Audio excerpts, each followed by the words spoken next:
think the sun is? At this point, I'm actually just, so we made some changes, very minor changes that you probably wouldn't notice Okay. to the background. Uh-huh. And so I'm just making sure that that all looks good. Okay. I don't know if Carter mentioned it, but he was in here yesterday and we used the rails for the first time for the interview. Oh, nice.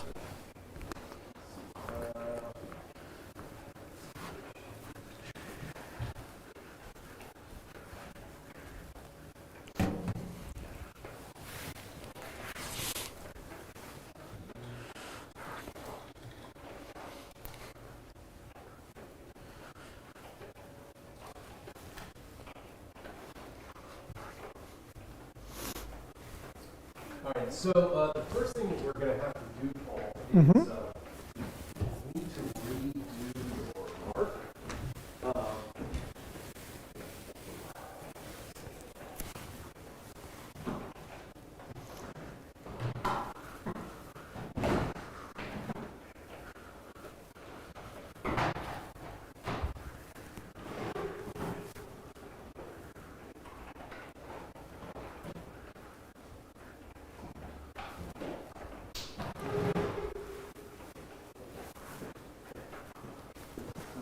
So it doesn't distract you.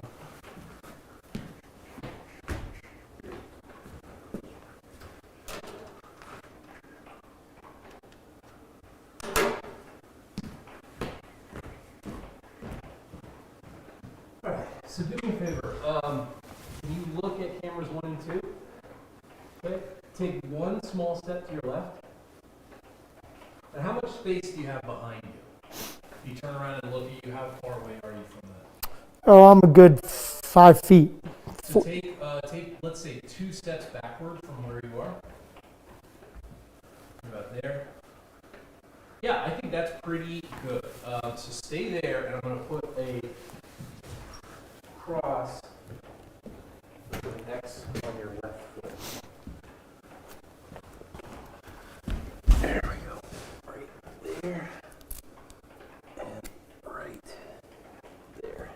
And then we'll need to redo this when we set up for Tom. So Okay. I have a second mark for that. Sure.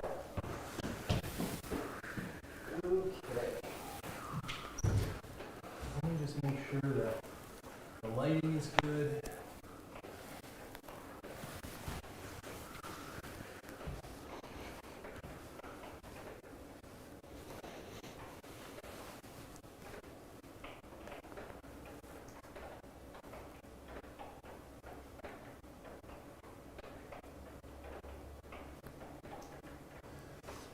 And let's see. Can you do me a favor with your mic? Can you just turn it a little bit so that the mic is facing more upward? Oh, yeah. And I got to get my glasses. I forgot those. Sure, yeah, if you need your glasses. Yeah. Yeah. Go ahead, bro.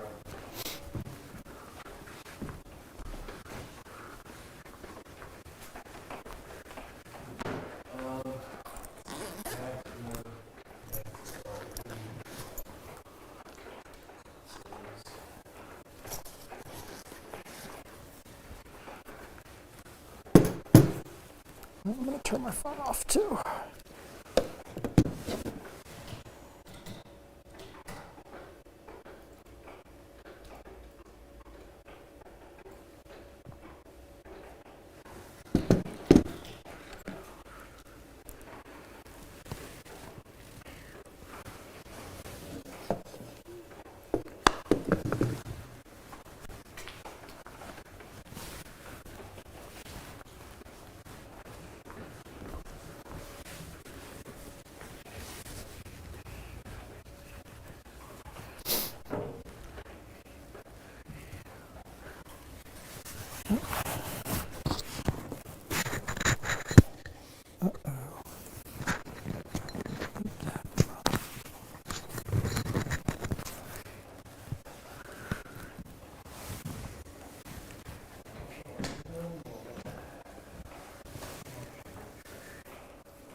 Can you switch forward to the next slide? It's pretty obvious. I'm just gonna have to fix it in post, that's all. That's fine. Okay.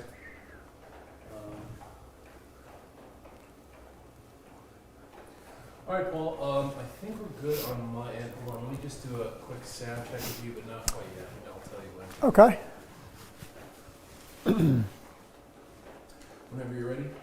Testing 1, 2, 3. Testing 1, 2, 3. Okay. Good. Just finish off the checklist here. Gotta turn the heat off. The phones are off. I'm gonna turn mine on vibrate.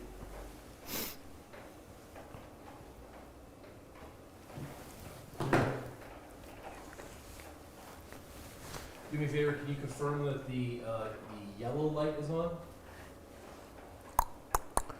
No yellow light red light is on now. Yellow light is on now. Okay, great. And then red light is on. Red light is on now. Yellow light? All right, perfect.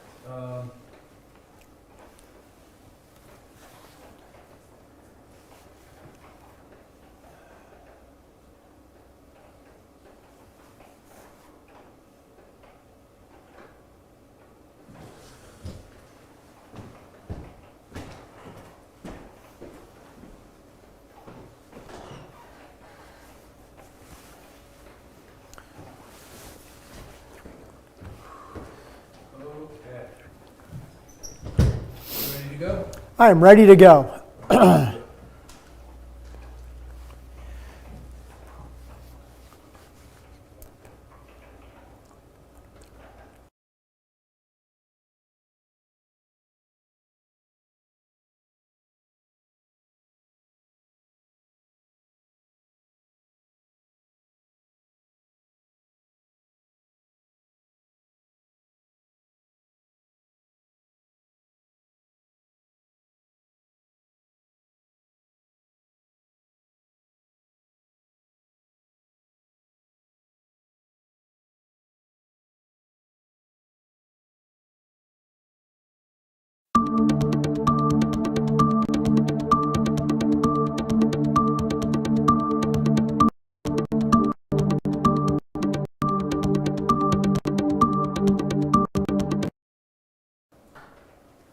Good morning. This is Paul Martin, and I am back to you again for another episode of Paul Martin's New Friday Morning Moment. This morning, what we're going to talk about is we're going to look back to the interview that I did with Teresa Wilk Feely from Atlantic Physical Therapy. Now, Teresa, as you recall, is a clinical director for Atlantic Physical Therapy who has 23 clinics on the eastern side of New Jersey. And they claim Teresa is one of their superstar clinical directors. And we found that out after our interview with her. So what I want to talk about today are what were some of the biggest takeaways that you can now take and put into action in your practice that we got from that interview with Teresa. Well, this is something we've said for a long time. And it goes very deep when you look at the way in which Atlantic Physical Therapy has built their business. You cannot build a strong multi-clinic business without great clinical directors.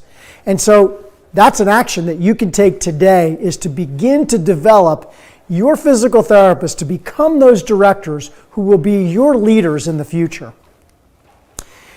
And another fact that was pretty clear coming out of our interview with Teresa is that great directors are not born. They don't come from physical therapy school ready to lead and direct a clinic, but they are made. They are coached to become that. And we believe that because physical therapists are communicating with patients, and most physical therapists have excellent communication skills with patients, that they are excellent communicators as a leader to staff as well as to physicians and other referral sources. And that again is something that needs to be taught and trained, and is not, a physical therapist does not just come with that package of skills. Teresa claimed that she learned these skills by shadowing as well as being taught and coached by Mike Manzo, who is the owner, one of the owners of the company. A takeaway from that for you is, could you become that individual as the owner that trains each clinical director that goes into your system, and on the other end of that training, there's a new clinic with a new clinical director. You could put that into action today, and it could be a strategy for you for the future. I would imagine that you as the owner would be and are the best clinical director in your business. So who better to train your physical therapist than you? Another big takeaway is that, as directors of a clinic, it's really important that the director has the skill of being able to communicate effectively with physicians. And that was a skill that Teresa learned because Mike Manzo, the owner of Atlantic, worked with her and persuaded her to get out and meet with physicians. And again, this was a learned skill that she claimed that, training really was not complete until she had this skill. Another big takeaway from this interview was that Teresa loved the company first. then was drawn to lead. Now, how and why did she learn to love this company? Well, she claimed it was because she shared very similar values with the owners. Well, how did she know what the values were of the owners? Well, she knew it because the owners shared these values with their staff very early on, upon hiring, shared these values.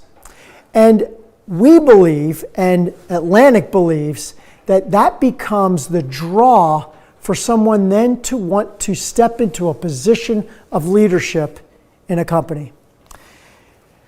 In fact, we noted this as really an alignment of whys. We talk about that a lot. And it was clear in our interview with Teresa that the why that the owners had matched and was aligned with her why. And that was what drew her to want to lead and become a successful clinical director. If you are currently looking to grow your business and create skillful and proven clinical directors, give me a call. Let's talk about how you can start training your clinical directors in your business. Thank you. Clear. We got a nice early start, so I think I can do that better. Got tongue-tied a little bit there.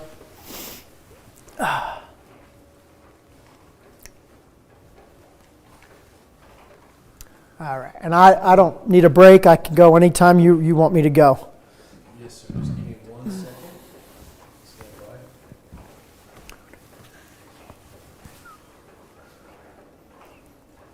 Yeah, Carter is calling. Okay? I'll put him on speakerphone for you if you want to come over. Sure. Hey, Carter, you're on speakerphone.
Good morning. This is Paul Martin, and I am back to you for another episode of Paul Martin's new Friday Morning Moment.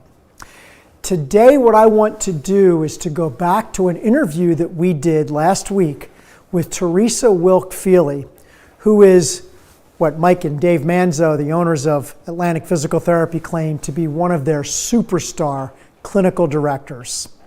Well, after that interview, we would agree she is absolutely a superstar clinical director. What I want to do today is talk about what were some of the biggest takeaways from that message that Teresa delivered to all of you that you can take and act on in your practice tomorrow. So let's get started. You know, one of the biggest takeaways that I took from this was looking back at the history of Atlantic Physical Therapy and how they've built this 23 clinic company. You can't build a strong multi-clinic company without great clinical directors. And so today's the day to start building and developing those clinical directors, and it may not be quite as hard as you think. You know, great directors do not come out of physical therapy school, and that's what I mean by born. But no, they're made. They need to be coached. They need to be taught how to be effective clinical directors. And we believe that one of the keys, as Teresa noted, to being a great clinical director are strong communication skills. And what many of us believe is that just because someone as a therapist communicates with patients over and over again, that they're great and effective communicators to staff, physicians, referral sources, etc., may not be the case. So great communication skills as a leader is something that needs to be taught.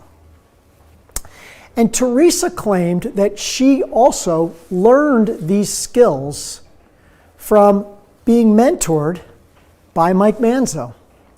And this is a strategy that I firmly believe you could put in place tomorrow, which is, could you, as without question, a seasoned clinical director, as an owner, someone via osmosis could simply shadow you, could simply watch what you do, and with an intent that they are learning and being developed as a clinical director, could absolutely become trained and prepared as a clinical director simply by shadowing you.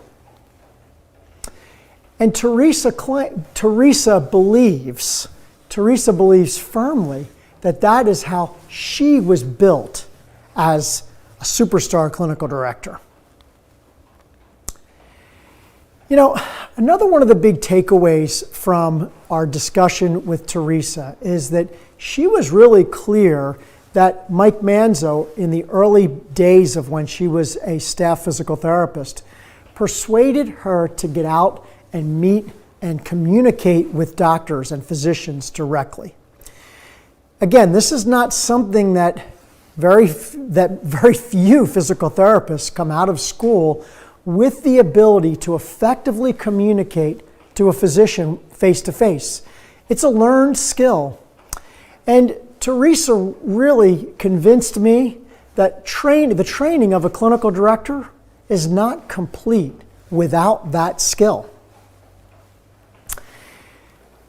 You know, the final point I want to make is that Teresa was also very sincere in that she loved this company first before she was drawn to lead. And in asking her how and why she learned to love this company, is she stated it was because she shared the very same values that the owners of Atlantic Physical Therapy share. Well, how did she know these values? How did these values become apparent to her? Well, it was because early on, the owners of Atlantic Physical Therapy, they share their values with every one of their physical therapists. And by seeing that alignment, the alignment of their why, the alignment of why they come to work every day, the alignment of why they started Atlantic Physical Therapy Centers. By sharing that with their staff, they have persuaded staff physical therapists to want to become into positions of leadership in the company. And so that is a starting point for you, which is share your why, share your vision, and share your passion on why you have gone into this field and why you love what you do the way you do. That's the first step in building a multi-clinic company as well as building great clinical directors. You know, if you right now are looking for opportunities, looking for strategies on how you can build your company through effective clinical directors, give me a call. Let's talk about it. Thank you. Clear. All right, there was enough good in that one that I think I keep that one unless Carter tells me otherwise. I almost said the word claimed again, but I corrected it. Cool, yeah, absolutely. We'll see if he has anything to say. I think that's a keeper.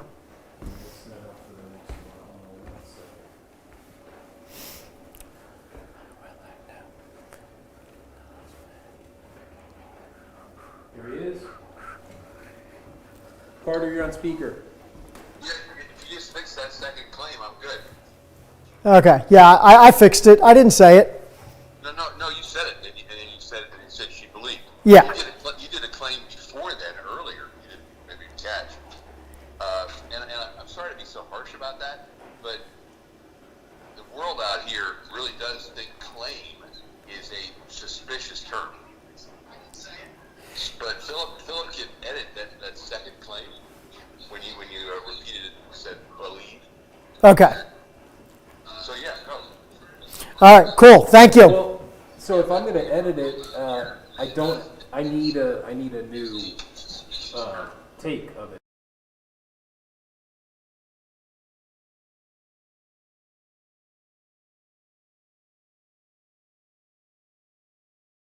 And I'll turn this on so you can hear us talk. If I'm going to edit that in, I need you to just do that. I don't know which sentence I said it. So it was if you go back on the PowerPoint, I'll show you where it was. Okay.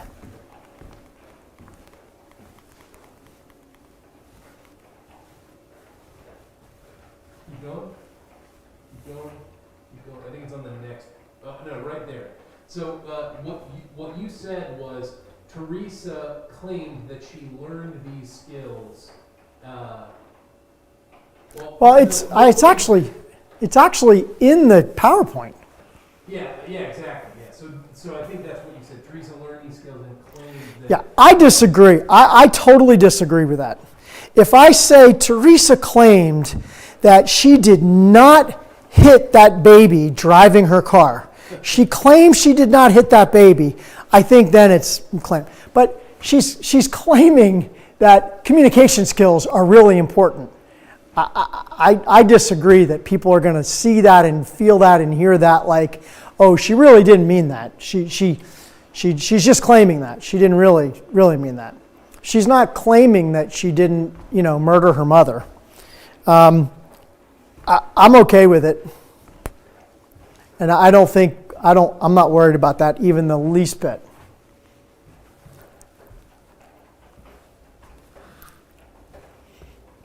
I do see where the word claim can be derived with, because we have all this political stuff and so many people claim so many things, but very different from a young lady claiming that she learned communication skills.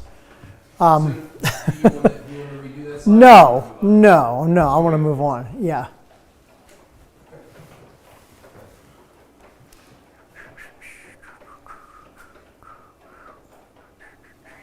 Want to do Steve next? Sure.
All right, Ready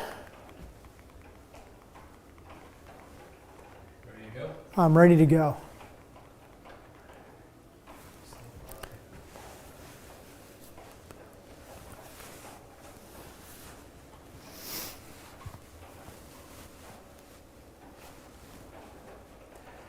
We got the red light on now, just so you know. Yes, sir. Now the yellow light is on.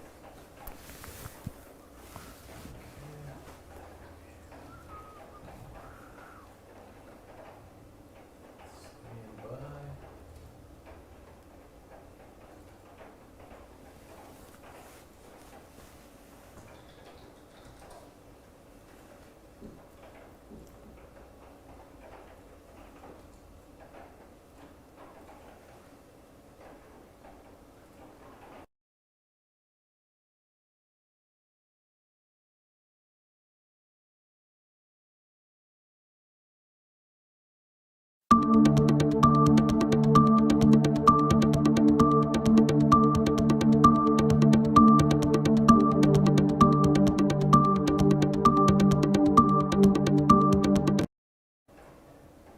Good afternoon. This is Paul Martin, and I am back to you again for another episode of the Martin Rehab M&A Advisory. Today, what we're going to discuss is we're going to reflect back on an interview that we did last week with Steve DiPaolo from Empower Physical Therapy. As you recall, Empower Physical Therapy is one of the new private equity-backed regional companies, and Steve DiPaolo is the CEO of that company. And what we want to talk about today is some of the responses that he had to the questions that we asked him and how you, in your market, can put some things into action today to become better prepared for the market that we're about to face moving forward. So, one of the keys that came out of our conversation is that the regional companies, and we would consider Empower, based out of Arizona. They have clinics as well in Louisiana, California, and certainly Arizona, that they are more of a regionally based company than a national company. And the regional companies in mass are really back and looking to grow and develop and acquire as they were pre-COVID. You know, as you look at the regional companies, they do bring a slightly different culture than the national companies. And we're going to talk later about how we believe you can really know and understand the specific culture that these companies bring. And it's certainly clear that there are more regional companies than there are national companies. And so to have a number of companies when you're looking to have a match of cultures just gives you that much more of an opportunity to make sure that you have that match of culture, that match of beliefs, that match of values. And for your benefit, as a company that's looking to potentially partner with a larger company, companies tend to grow faster when there is that cultural match. And so that's a benefit to you that there are more regional companies out there in order to understand what each of them bring and offer as a part of your potential growth strategy. And many companies just may find it more attractive to partner with one of the regional companies as compared to a national company. Steve noted that in many cases, some of the regional companies, because you're getting in at an earlier time in the development, the opportunities could be greater in a regional company than potentially one of the national companies. And it's clear, and from the discussions with Steve and their growth strategy, that they are on the same trajectory as the national companies or the large national companies. Their desire is to grow. They are backed by private equity. Private equity's goal is to grow and to develop and to add value. So how would you know if a regional company is better for you than potentially one of the national companies.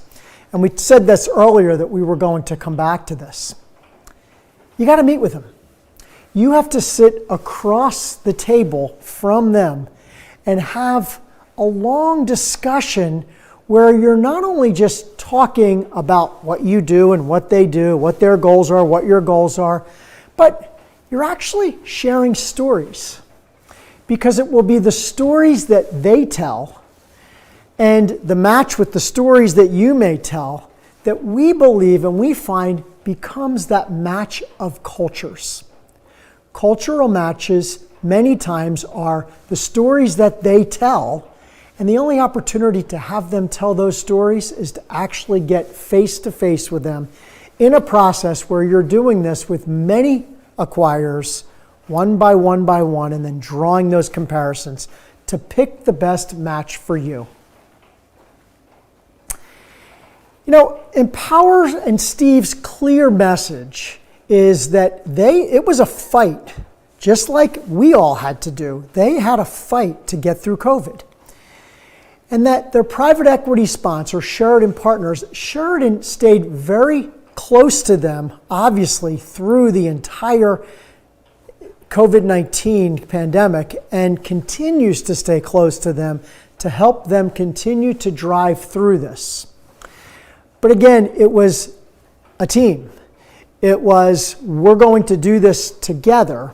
And I think that's a clear message that Steve brought out, which is to companies that had to go through this alone, that with a partner, it puts you in a better position to get through times like this. And he alluded to their private equity sponsor helping and guiding them in getting through this pandemic.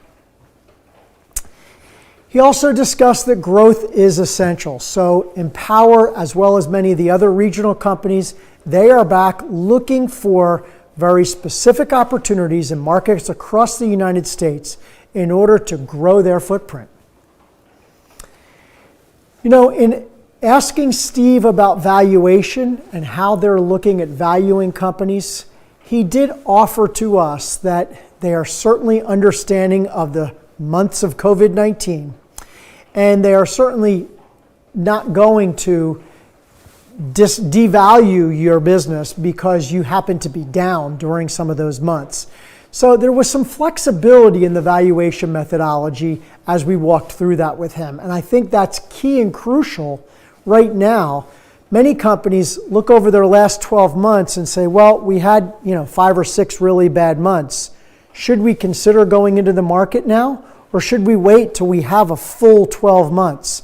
And I think the message that Steve was giving us is that they are going to take that into consideration, obviously, and there could be some adjustments that will be made in order to get a true and real value that the company brings to Empower, as well as to other companies at this point.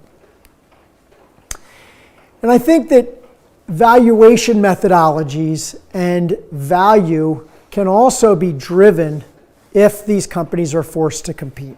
And that's something that we would tell you is that when you put multiple companies on the same starting line at the same time with the same information, they do tend to drive values higher. So finally, what did Steve say they are looking for in companies right now? And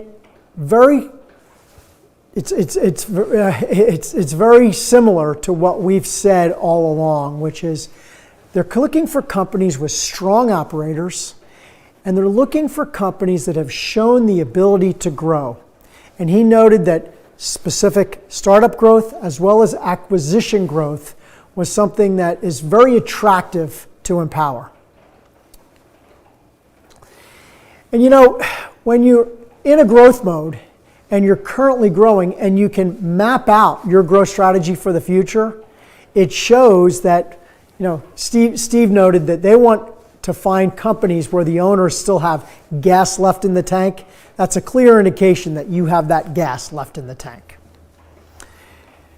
So my question for all of you is what we just described, a company that has strong operators, a company that has shown the ability to growth, a company that you still have gas left in the tank.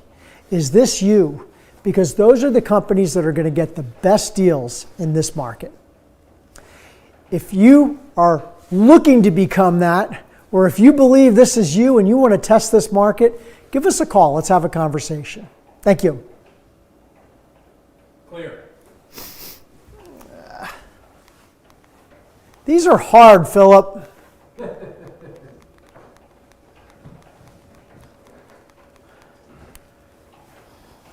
I like my role. Yeah, these are hard. You think you should try it again? Yeah, I probably think I should do this one again. Cool. Yeah. Okay. Does Carter have words of wisdom? I'm sure he will. He is on a 22-second delay, so he's still. Well, if not, I think I have some ideas on. I think I just stumbled a little bit. Hey, Carter, you're on speaker.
Good afternoon. This is Paul Martin, and I am back to you for another episode of the Martin Rehab M&A Advisory.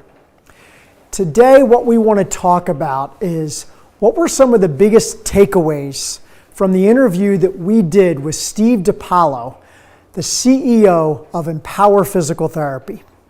As you know, Empower is an Arizona-based company with over 40 clinics and one of the regional acquirers in the market today.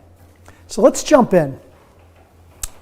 You know, one of the big messages that we got from Steve are that the regional companies are back, and they have driven, now most of the way through COVID, and they are back looking to acquire, looking to grow. And one of the things that we see as we work through with companies looking for partners is the regional companies bring some very unique cultures, and they all seem to bring something a little bit different. But this is positive because there are more regional companies than there are national companies. And one of the keys to a successful partnership is growth. And we find that companies will grow faster when there is that cultural match. And it's really, really important to find that cultural match, that alignment of values, that alignment of strategy as you're looking to partner with a company and move forward with your transition. And so many of you may find it more attractive with one of the regional companies than potentially one of the national companies. And what we are finding is that when you look at each regional company, and as we talk to Steve DiPaolo and Empower, they're on a very similar trajectory as are the national companies. Their goals are to grow. They're all backed by private equity. Private equity comes into this industry in order to capitalize, fund, develop, grow a company, and then give their investors large returns. So the trajectories are very similar to the national companies that the regional companies have, which is growth. So how will you know if a regional company is better for you than one of the national companies? It's very clear. You need to meet with them. You need to sit face to face with them and actually discuss stories that they have about their clinics, you having the same opportunity, and what you're going to find is that it's the match of some of those stories where the values and the real culture comes out from a company.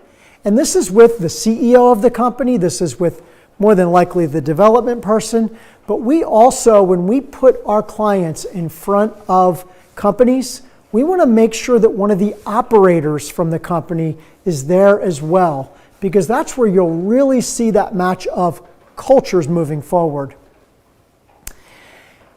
I think Steve had a very clear message that I think would resound very well with a smaller multi-clinic company, and that is that as a regional company, very similar to you, they had to fight through COVID and focus internally for a long period of time.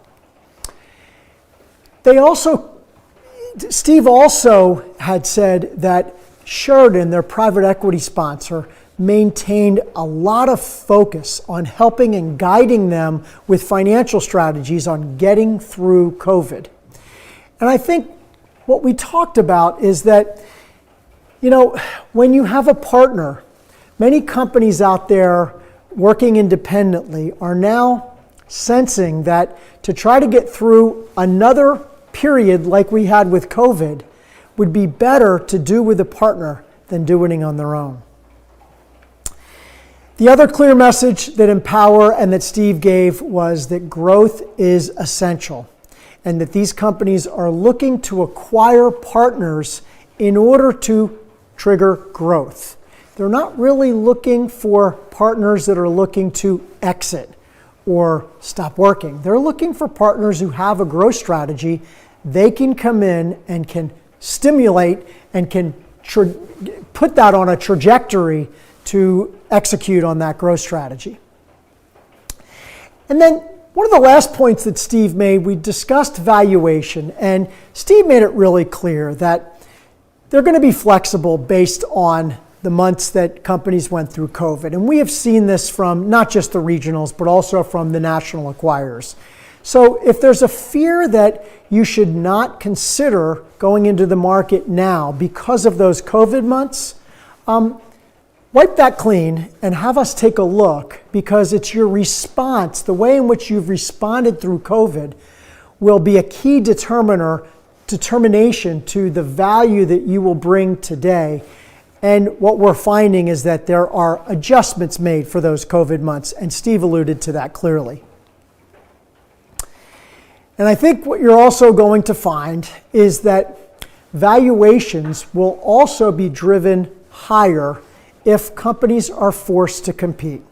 So putting all the companies on the same starting line at the same time with the same information, they will be forced to compete, and that will certainly drive the values higher. The last thing is we asked Steve, in this current market, what are they looking for?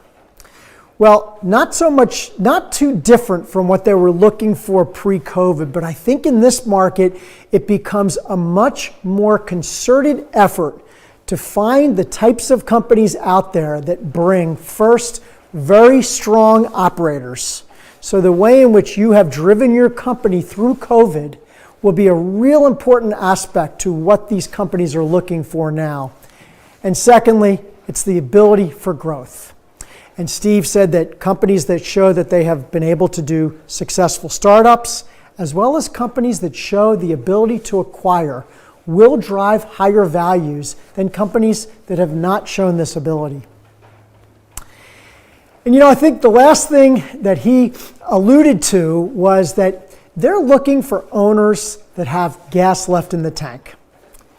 If you are looking to the market as a part of a strategy for growth, that is clear that you have gas left in the tank.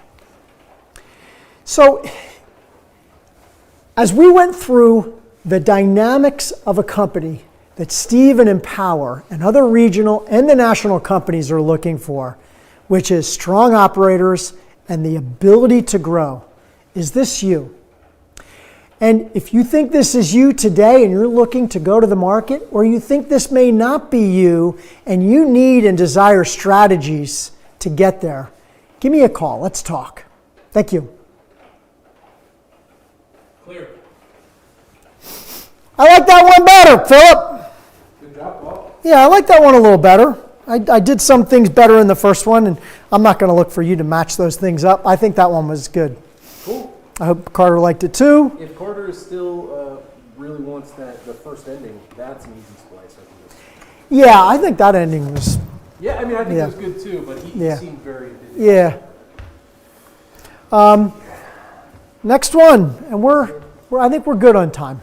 Yeah, absolutely. Yeah, we'll be done by 9:30. Larry and Eric or Chris? Let's do Larry and Eric.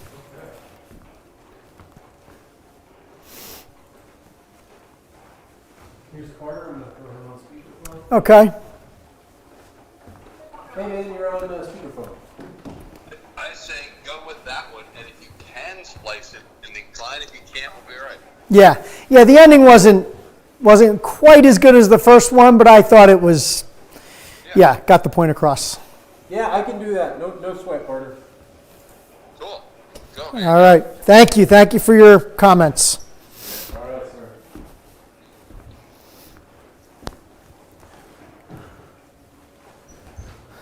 While you run through this, I'm just going to use the restroom. Sure.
All right, we're going to give a lot of the same messages here, but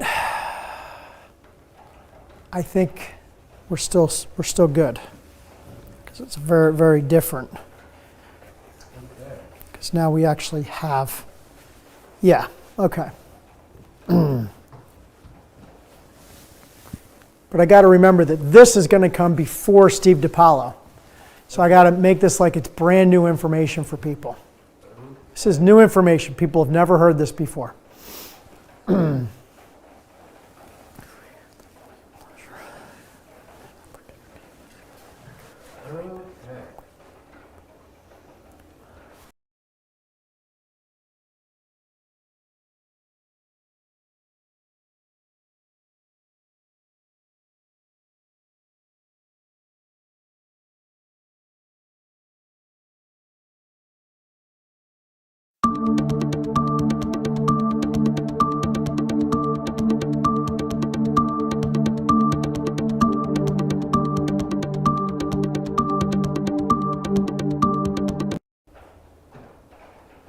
Hello, this is Paul Martin, and I am back to you again for another episode of the Martin Rehab M&A Advisory.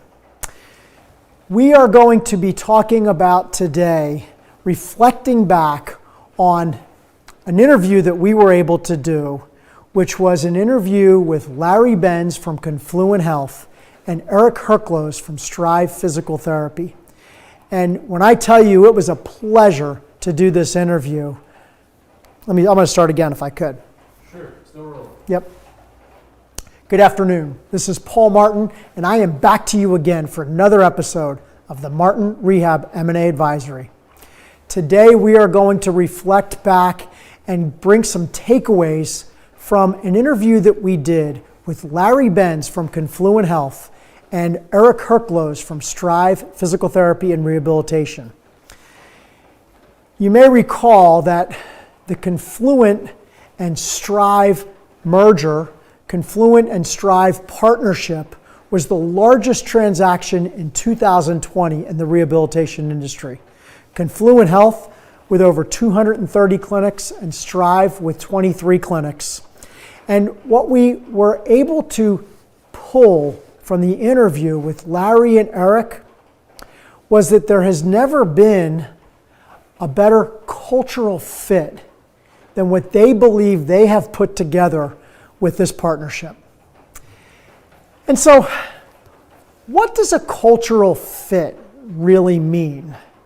And I think in our interview with Larry and Eric, it became very evident to them what a cultural fit really meant. And first of all, you could clearly hear from Larry as well as Eric and the other owners of Strive that there was a value and principle alignment. You heard a lot from Larry about elevating the profession of physical therapy. And you heard the same thing from Eric and his partners on how important to them elevating this profession and the passion that they all have for this profession and the future of the physical therapy profession and industry. And I think, the other thing that a cultural match comes from is they agree on some of the most important elements. And so the element of growth of not only the profession and the industry, but also growth of clinical directors, growth of staff physical therapists, the whole idea of an educational company that now Confluent and obviously Strive will now be able to benefit from, also drove that cultural match. So again, what does a cultural fit really mean? Culture ends up really becoming what you believe is important. And so what's so imperative in this current industry, as many of the folks out there that are looking to transition, looking to partner with another company, it's because and part of a growth strategy. And that's what it was for Strive. And so they believed that growth was important. They also believed that education was important. And so there was an absolute cultural alignment for these two companies.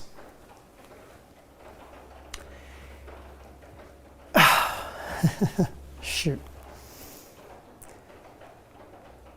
I don't know if to start over or if I just go from an absolute cultural match from these two companies and start from there.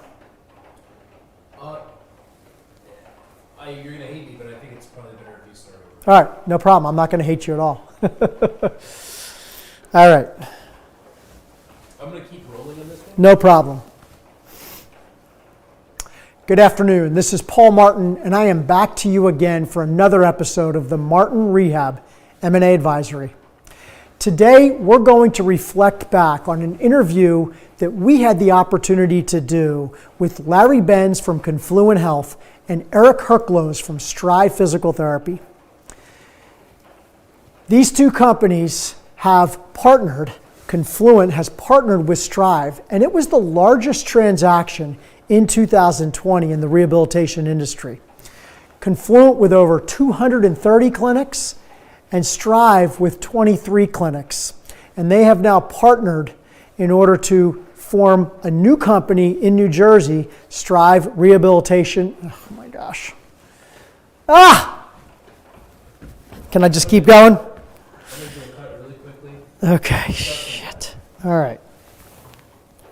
Ugh.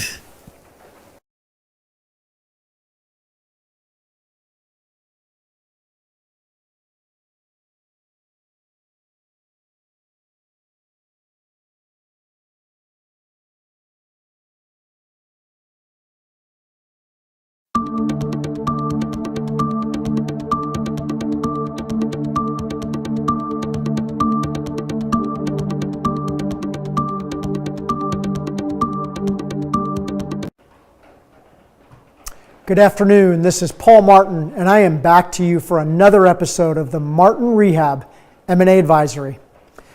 Today, we are going to reflect back and talk about the biggest takeaways from an interview and the opportunity that we had to do an interview with Larry Benz from Confluent Health and Eric Herklows from Strive Physical Therapy. As you may know, this partnership was the largest transaction that was done in the rehab industry in 2020. Confluent with over 230 clinics and Strive with 23 clinics. And I think what the biggest takeaway that came out of the interview that we did with Larry and Eric was that this seemed to be almost the perfect cultural fit between Confluent Health and Strive. And so, what does a cultural fit really mean? Well, within the interview, it was clear that in the discussions that they had leading up to this partnership, that the values and the principles were aligned. Larry talked very, very extensively about his passion that he has to drive the profession and to drive our industry, as well as Eric and his partners who also have that same value match, which is what can we do to make this profession a larger part of the overall healthcare aspect of what we have in the United States. And I think some of the things that are most important to the two companies, they agreed on exactly. Certainly the idea that both companies have an eye and a focus on growth, as well as continued development of staff physical therapists, as well as clinical directors, and all other ancillary staff. So development of people was a big value match that both of these owners had. And I ask again, what does a cultural fit really mean? Well, a cultural fit is what you believe is most important. And I think when we look at companies that are looking to partner, what ownership on both sides believe is most important, if those align, that is where you'll find that cultural fit. And I think we saw clearly with Larry and the owners of Strive that they had a very strong belief system and that they believed in the same things were important on both sides. So what I would tell you in this current market is there are enough acquirers out there that it's really important, and I think one of the big takeaways that we can look to take action on is that Strive took the time to find the best cultural fit. And I would tell you that for you and your company, you should take that same process of making sure that you find the best cultural match for your business. And the only way to do that is to have one-on-one meetings with the owners of the acquiring companies.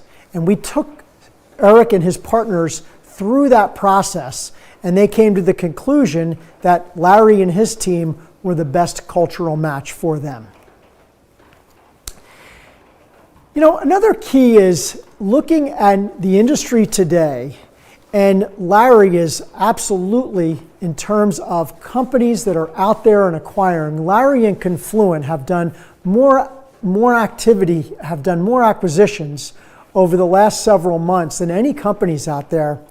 So it became really evident when we asked Larry, why did he see value in Strive? Well, certainly we've already discussed there was a value match. But in addition, they had shown the proven ability to grow. It's a 23 clinic company, and they had shown the ability to grow not only just through new startup clinics, but also acquisitions. We hear that over and over again from some of the large companies, the CEOs of these large companies, that companies that have shown the ability to grow through startups and acquisitions seem to have higher value than other companies. And I think another leading aspect of what Larry saw in Strive and the ownership of Strive is they are great operators of great systems. So they've taken the time over the years to develop the systems, and then they've also taken the time to learn and to educate themselves on becoming great operators of those systems. And that came out to be a huge value for them in this deal. You know, it was really interesting in asking Eric and his partners, you know, what was the reason that they decided to partner, you know, or sell their business at this point in time? Because, you know, I've followed this company for a long time, all the way back to 2009. And this is certainly a company that they had a powerful ability that they could make it on their own. 23 clinics, 2 states, very, very strong systems and processes. So the question is, why would a company like that make the decision to sell or to partner with a larger company? And the answer was that the partnership of Strive, the 3 partners of Strive, they had bigger ambitions. And their ambitions was that what they wanted to create, that they could get there faster if they had a partner. And that was the decision process that they went through in order to come to the realization and the decision that they should seek and find the best partner. So it was part of an overall growth strategy as opposed to an exit strategy. And as they mapped out that growth strategy, well, they matched what they needed with the best partner. And Eric in our conversations alluded to the educational programs that they have with Confluent. He also talked a lot about how Confluent has mastered on the industrial side, and that was another area that Strive has looked to in the future to focus on. And so they believed that with Confluent, their growth strategy could be carried out quicker, and there was a match on what they needed. You know, some of the final thoughts that I would have after listening to Larry as well as Eric, and Eric obviously talking about he and his partners and how they made it through COVID, being aligned with Confluent to and eventually to a closing on this transaction and now a partnership moving forward. My final thoughts are there are acquirers now out there looking and seeking great partners. And so for you, if this is a time in your company that you're looking to to achieve a growth strategy and you believe that you can get there faster if you have a partner, this would be a great time to find the best cultural fit for companies out there for you that would be the best. And what I would tell you is, just like the owners of Strive, going back, as Eric said, 2 summers ago when they started creating the strategy, it's worth the time to find the right partner that is in alignment of culture. Because as I said earlier, the cultural match will also drive growth, and growth is success for you. If you are currently right now considering the market and considering finding a partner, give me a call. Let's have a conversation. Thank you. Clear. Good job. Yeah. What did you think of it? I thought it was good. I don't know if it was great. I'd love to see what Carter thinks. Sure. Yeah, he's on, like I said, Yeah. And the last one is easy. Okay. It's definitely easy. So If you want to do it again. yeah, the last one's easy because it's a very straightforward one. The more takes you do, the easier my job is. There was just a couple parts of that I couldn't find words. Yeah. Let's see here.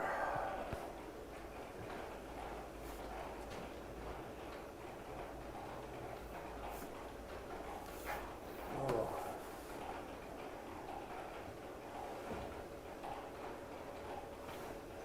These dang drips, man. The drips.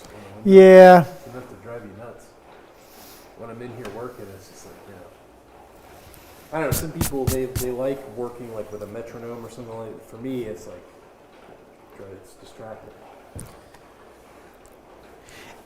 And if he had to jump to something, I have some in my head. I feel like I know. I still feel like I'm trying to prove to people that this was a great transaction, and I don't need to do that.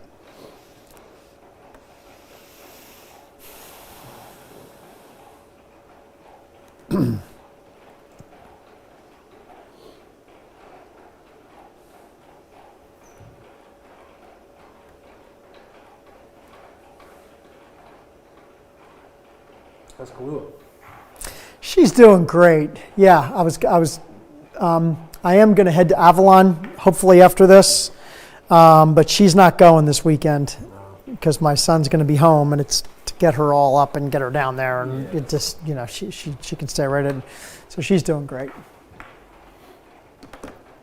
My dog dug a hole underneath our. Oh, you said he digs holes? Yeah, underneath our. Oh porch. gosh. So that's hey Carter, you're on speaker. Yo. Hey man, you're on speaker. I'll tell you what I felt, and then you can tell me if you think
Good afternoon. This is Paul Martin, and I am back to you for another episode of the Martin Rehab M&A Advisory. Today, I will have the opportunity to relive and to discuss some of the biggest takeaways from an interview that we did discussing the largest transaction in the rehabilitation industry in 2020. And it was a partnership that has been formed between Confluent Health and Strive Physical Therapy. Confluent Health has over 230 clinics across the United States, and Strive Physical Therapy has 23 clinics in New Jersey and Pennsylvania. You know, as I had the opportunity to interview and have a discussion with Larry Benz, the CEO of Confluent, and Eric Herklows, the CEO of Strive Physical Therapy, it was clear and evident that this partnership had a really strong cultural fit. And that will be the key to success in the future for these combined companies. And so, having gone through this with Confluent and Strive, I want to talk about what a cultural fit really means. Well, it was evident in hearing Larry talk and hearing Eric and the way he described his partners and their beliefs and values for this profession and this industry, that there was an absolute alignment of values going into this partnership. And the things that seemed most important, high levels of clinical care, high levels of service, high levels of community involvement, education, development of young physical therapists. You know, those things that were most important to both companies, the partners of Strive and Larry and his company, they agreed on. And so I ask again, what does a cultural fit really mean? Well, culture in the end is what you believe is most important. And certainly in this partnership, both the owners of both companies have a strong interest and believe very, very, very common things on what is most important. And so for you, having seen this interview, and if you're considering potentially taking your business or looking into the market for a partner for your business, it is worth the additional time to find the best cultural match.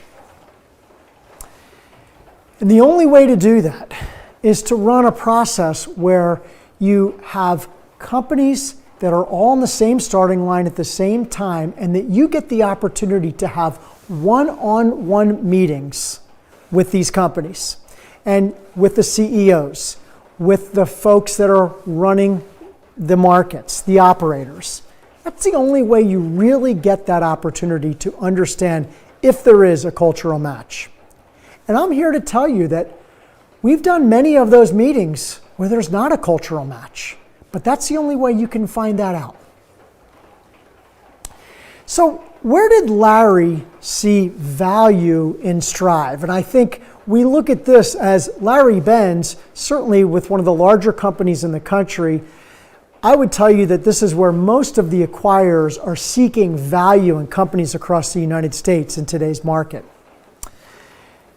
Larry first saw that value match, and he, very purposefully, as well as, just the way Larry operates, that's first and foremost, is that there's that value match, there's that cultural match.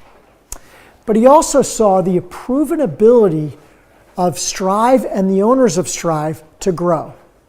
And he saw that not only through just new startup clinics, but also through acquisitions. And I think that's another common theme that we see with CEOs of the regional and national companies. They see more value when you have shown the ability to not only do startups, but to potentially also have acquired companies and actually transitioned them into your company. And Strive certainly showed that ability. I also think that Larry discussed that he saw with the owners of Strive great operators who have built and are now operating great systems.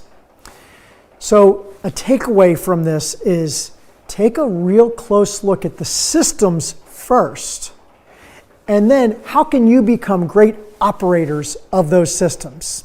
And I can tell you discipline is one of the biggest traits that we see in operators that are able to operate great systems. You know, what I thought was really interesting, and I have known the partners of Strive going all the way back to 2009. So I have been able to be a part and have see this company grow through the years. And so a question that I would think would be asked to the owners of Strive is, why would they want to partner or sell their company at this point in time? I mean, they have shown the proven and powerful ability to make it on their own. This was not something that they had to do. Well, Eric discussed that 2 summers ago, he and his partners sat down and they really looked at, why would we partner with another company? Why would we sell? Why would we do that? And he discussed and described that the partners of Strive, they had bigger ambitions for growth as well as development of their staff on what they could do on their own. And so what they decided to do was that looking to a partner would be a faster way and a more prudent way to get to their goals and to achieve the goals that they had set out. And so this was part of a growth strategy for Strive, not an exit strategy. And right now, you would see the owners of Strive are working as hard as they ever have now that they are a part of Confluent. And I think it's exciting, it's invigorating, and they're all growing through this experience. And what they determined when they looked at what they needed and what they required in order to grow their company, they decided to go out and find the best match out there in the industry for the company that would provide to them what they needed most to achieve their goals. And they found that in Confluent.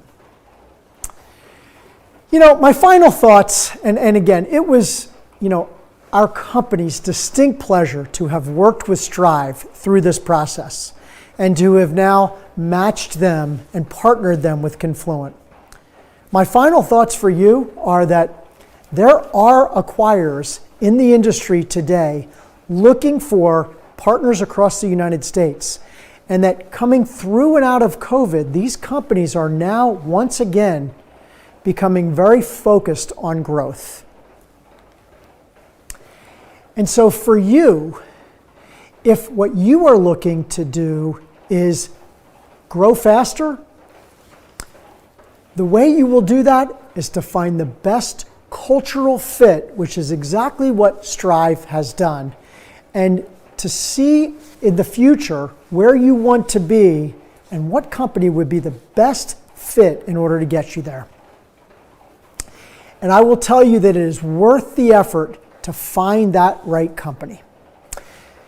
If you are right now contemplating, wondering whether or not this is a time to consider finding a partner for your company, give me a call. Let's have a conversation.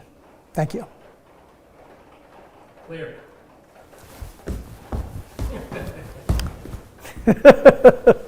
All right, let's do Chris Brim.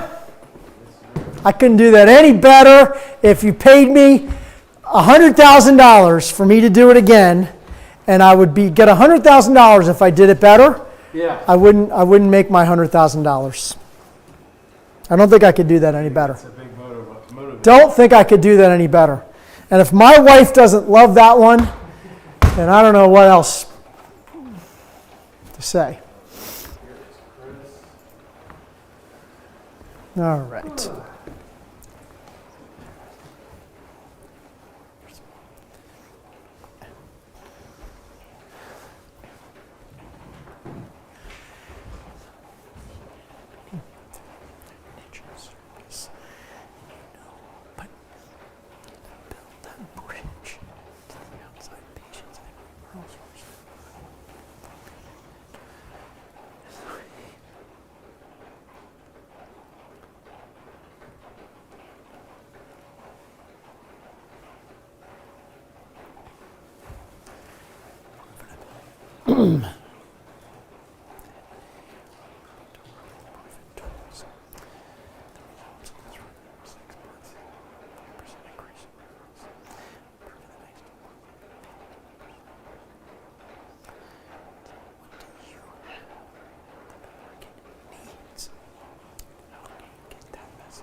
All right, ready to go.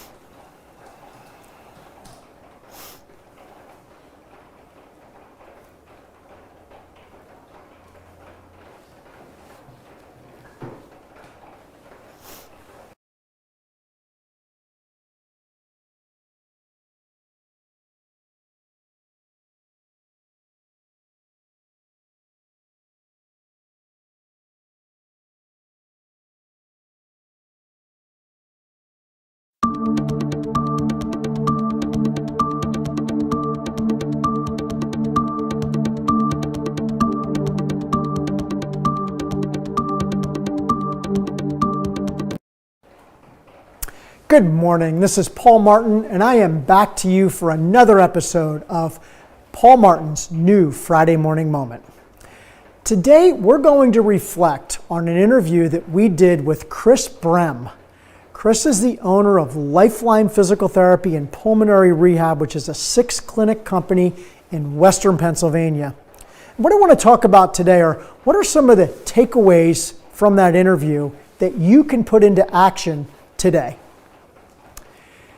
So, one of the first takeaways that I will tell you coming from this interview, Chris is nestled in Western Pennsylvania, which has a lot of large health systems and a lot of competition. So he is in probably one of the most difficult, toughest markets in the United States.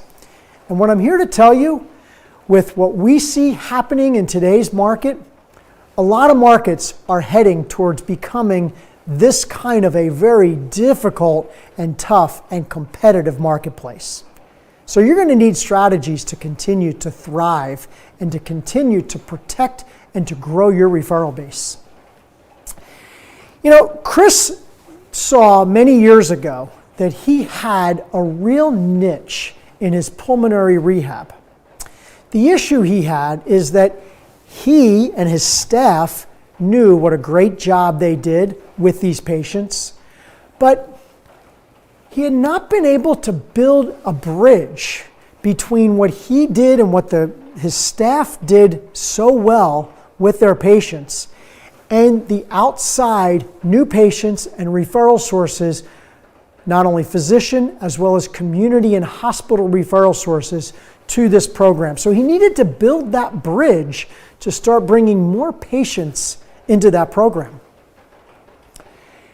And so what we had recommended to Chris was to train a practice liaison.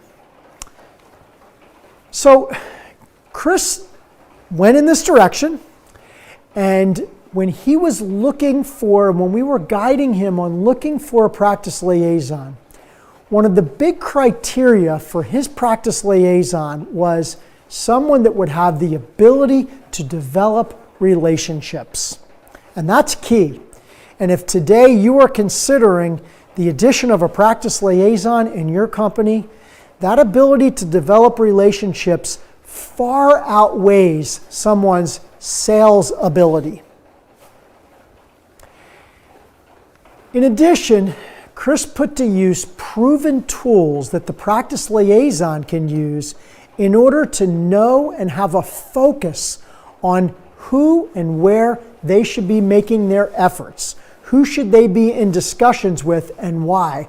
And these tools get them to that very quickly and efficiently, so they're not wasting any time. In fact, Chris said that his practice liaison makes 40 contacts. And those contacts are not just dropping something off, but meaningful conversations with someone in a practice about the referral of patients to Lifetime, 40 of those a week. Now, for these efforts, in the first 6 months of this, Chris saw a 5% increase in referrals. Over the next 12 successive months after that, a 15%. And that's very typical to what we see when you have hired the right liaison, you've provided the right training for that liaison, and you've provided them with the tools and the feedback in order to go out and be successful. So, what I would ask you today is, Chris saw something in his practice that he had internally in his pulmonary program. What do you have in your practice that you believe is superior and that you need to not only build a steel wall around from others taking those patients, but to find that bridge in order to drive more of those patients into your practice? And my question is, how will you get that message out? And what we have found over and over again is the direct approach to getting that message out is absolutely the most effective way to drive those referrals in. Now, in closing, what I want to talk about is that we also asked Chris, how did he get through COVID? What were the keys to Chris and Lifeline getting through COVID and getting back to 100% of their pre-COVID levels? And what Chris said is that he simply doubled down on the existing systems that he already had. And those systems, the focus of those systems that we saw going through COVID was really on the operations and financial systems in order to maintain the cash flow that he needed to drive him through, as well as to make sure operationally that he was getting the most out of his therapists. Two of the things that we're seeing and that we know that Chris is watching very carefully right now with his therapists, and that we would recommend that you as well, is you really got to make sure that the units per visit that your therapists are providing are not only the right units, the skilled units, but also that they're billing for everything that they do, because with some of the guidelines that we have now, it's more difficult to see the number of patients that you were able to see pre-COVID. And in addition, starting to get back to seeing where are you with their visits per professional, per day, or per hour, and are those driving back to some of the pre-COVID levels? Because that is what will drive eventually your profit. So my question is, are you back to some of those pre-COVID levels right now? As Chris alluded to, for a number of months now, he has been back to those levels because he has doubled down on those systems. Well, is it time for you to double down on those systems, create those systems to double down on? If you have not gotten back to those pre-COVID levels and you're looking for a bridge for a niche service that you have, give me a call. Let's talk about it. Thank you. Clear. All right. Not great, but I think I would probably say good enough. Unless Carter thinks I should do it again, which I would be happy to do. And we have 5 minutes, so I can do it. Yeah. We have 8 minutes, 7 minutes.